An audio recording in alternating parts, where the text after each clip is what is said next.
Hello students, welcome to online teaching learning process. In today's online session, we are going to start new lesson of civics chapter 3, the union executive. In the previous chapter, we have studied the structure and the functions of the union legislature and Indian parliament.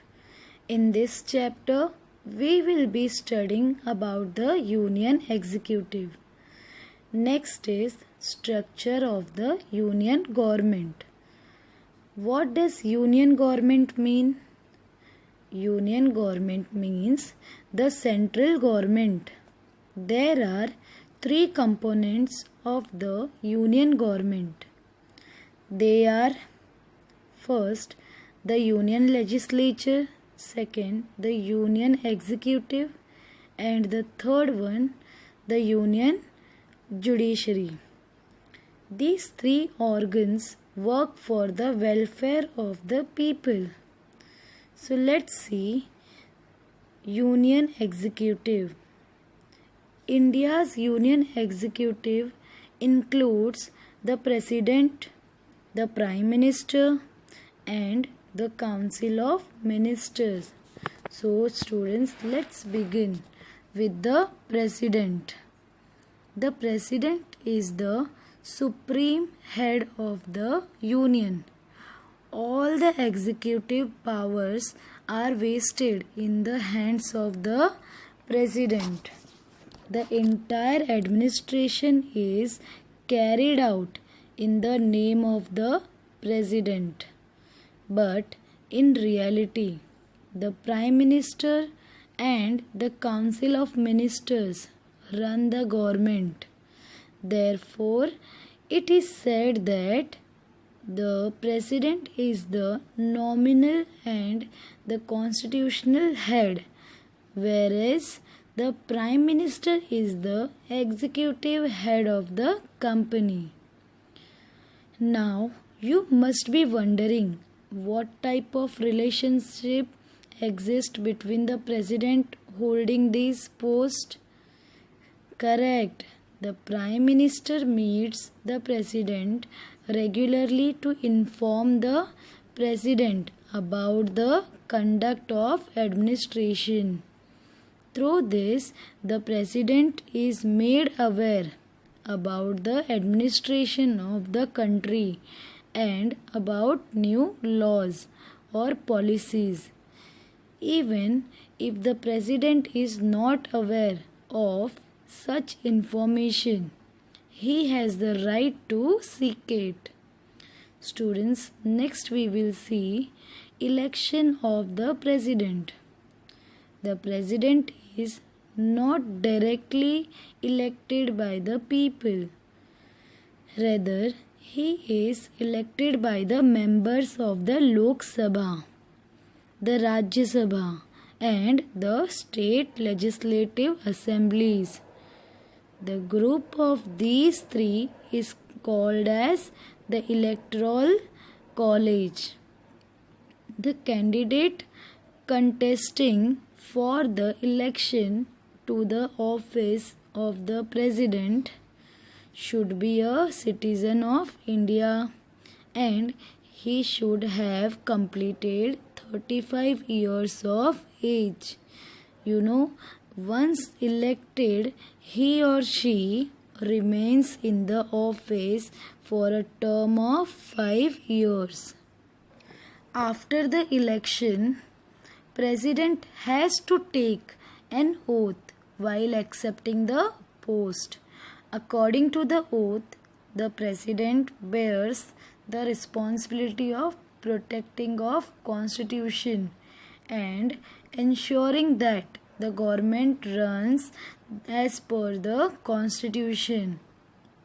The responsibility of preserving, protecting, and defending the constitution with the president. The president can be removed by the parliament if he violates the constitution. This process is known as the process of impeachment. Anyone of House of Parliament, that is Lok Sabha and the Rajya Sabha, can charge of violation, and the investigation is carried out by the other house. The resolution has to be passed by 2/3 majority of both the houses of the parliament. Now we will see powers and functions of the president.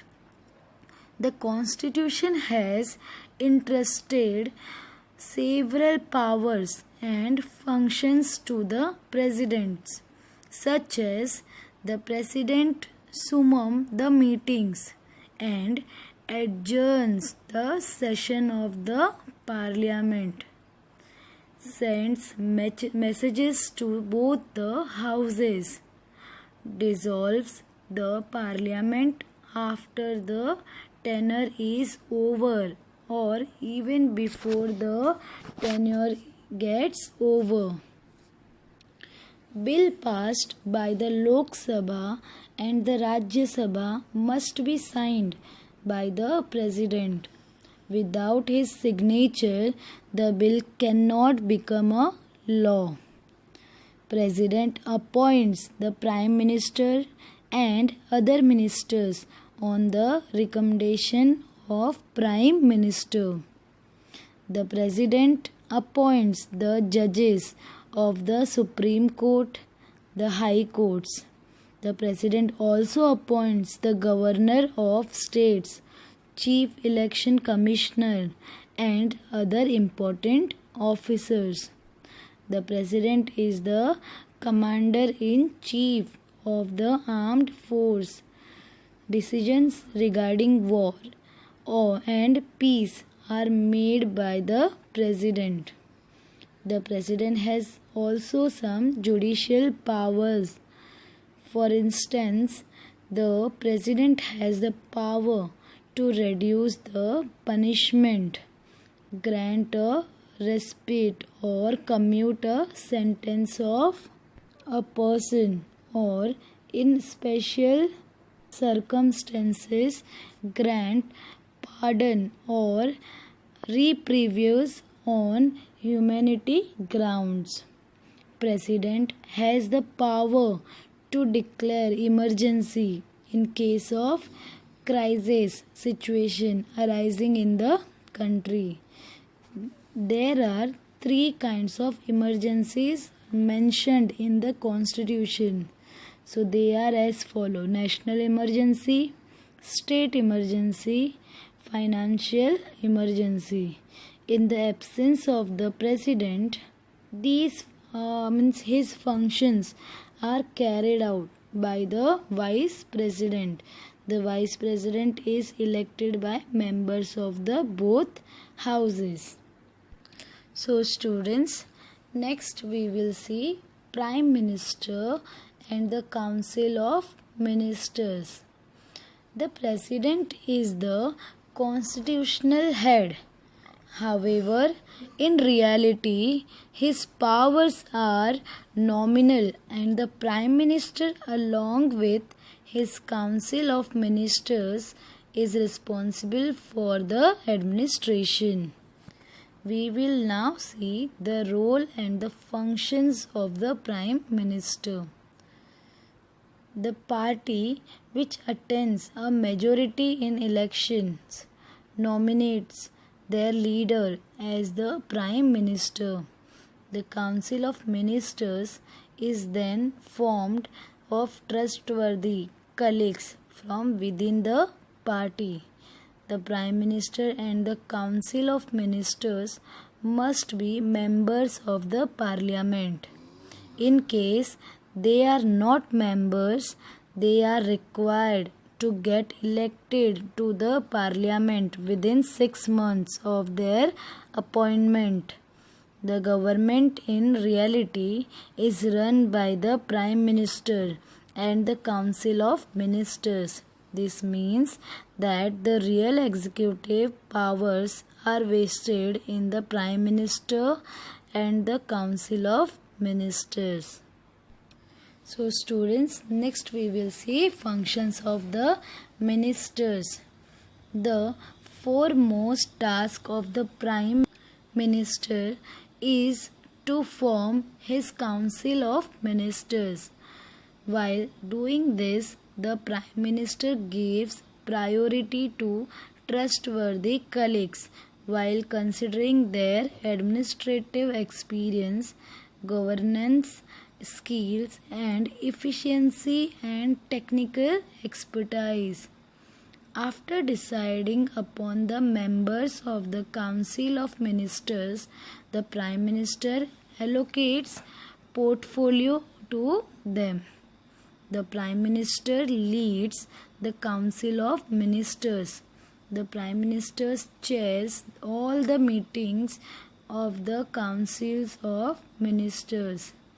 After allocation of portfolios, the Prime Minister has to maintain coordination in the working of various departments, facilitate cooperation amongst the departments, supervise the working of these departments in order to maintain efficiency, etc.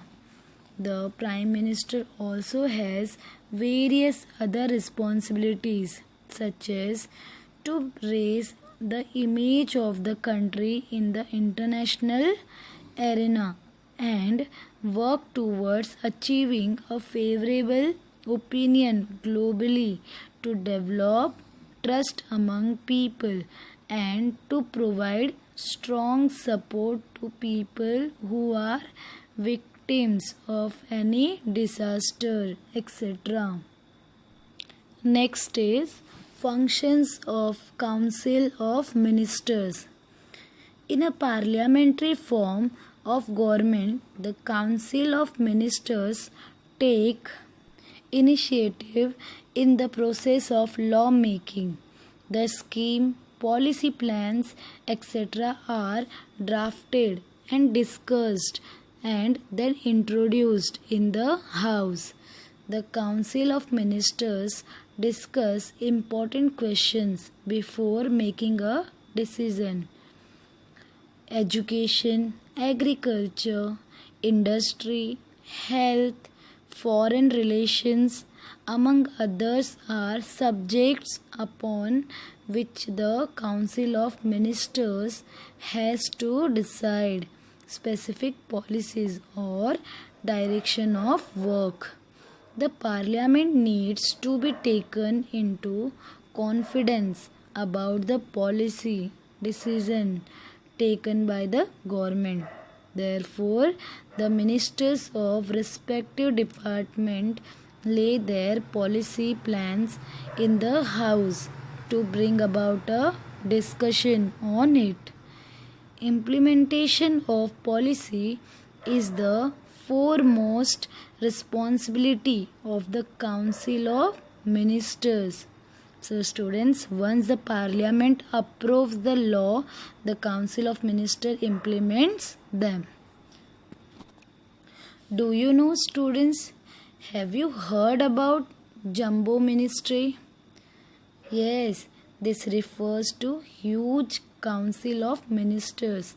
There was a trend to keep large Council of Ministers in our country.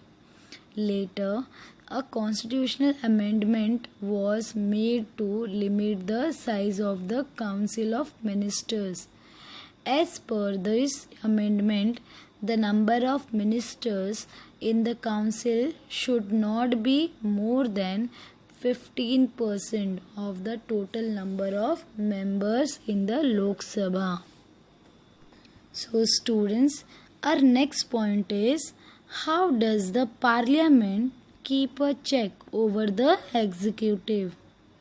In a parliamentary system of government, the legislature tries to keep control over the executive, that is, the Council of Ministers. The control is exercised in the law making or policy making process. implementation of policies, and even after that. A few ways of exercising control are: first one is discussion and debates. Debate and discussion among the members of the House are an integral part of the lawmaking process. These debates and discussion helps the member to scrutinize the policy proposal and law and point out the shortcomings. These discussions are essential for creation of healthy law, or you can say these are very important for, or these are helpers to create a healthy law. Next is question hour. The question hour is the first hour sitting of the parliament. During this session, the members ask questions on various issues to the Council of Ministers. The ministers have to give satisfactory answers to the members. Sometimes what happens when the member is not satisfied with the answer of the minister? Arguments take place. Occasionally, members walk out of the house or even enter into the well of the house and give slogans to record their protest. So students, next we will see 0 hour. During the parliamentary session, the period around 12 noon is called 0 hour. During this period, any question of public importance can be raised and discussed.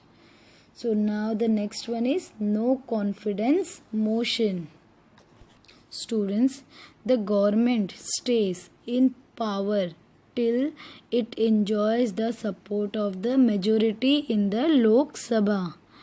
If they lose the support, they cannot stay in the power. The members of the House can move a no confidence motion by simply expressing we do not have confidence in the government. If the motion is passed with majority support, then the Council of Ministers has to resign. There is an extensive bureaucracy that works under the executive. We will see that in the next chapter. So students, our lesson is over. Let's recall. Thus, in this chapter, we have learned about the structure of Union Executive, which consists of the President, the Prime Minister, and the Council of Ministers. Students, we also learn about their powers and functions and how the parliament can keep a check over them. Now, in the next chapter, we shall study about the Indian judicial system, which works to give justice and helps remove injustice. Students, thank you so much.